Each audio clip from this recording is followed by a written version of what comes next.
notre projet. Alors, je m'appelle Jérémy Coste, j'ai 23 ans. Je suis actuellement en 3e année à Centrale Supélec. Je m'appelle Julie Nadal, donc je suis en stage de fin d'études après avoir fait 2 ans aux Arts et Métiers au campus d'Aix et 1 année à l'Université du Queensland en Australie dans le cadre d'un double diplôme. Je m'appelle Ludovic Ricom, j'ai 24 ans. Je viens d'être diplômé des Arts et Métiers et j'ai décidé de poursuivre mes études à l'ESSEC pendant 2 ans. Et donc je fais partie de l'équipe des Innovars avec Julie, Jérémy et Mélanie. On a décidé de participer parce qu'on avait déjà élaboré un projet durant notre formation aux Arts et Métiers.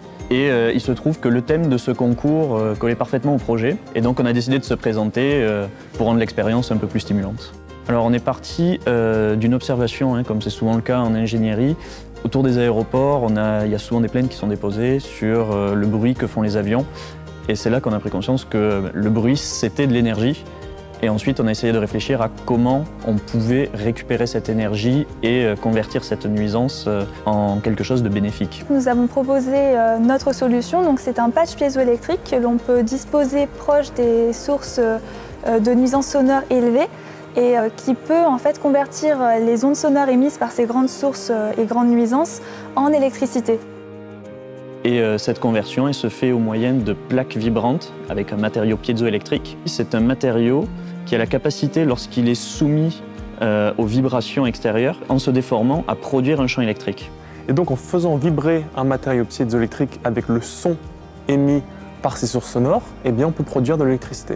Donc le but c'est d'obtenir une source d'énergie même verte et justement de réduire un peu l'impact écologique des différentes sources d'électricité qu'on peut avoir aujourd'hui. On a fait des estimations avec 70 000 plaques d'environ 100 cm3 déployées le long d'une piste de l'aéroport Charles de Gaulle. On serait capable sur une année de récupérer environ 200 MWh d'énergie, ce qui représente la consommation d'environ 50 foyers français. La dernière étape de notre projet, c'était justement la présentation lors du concours Syntec.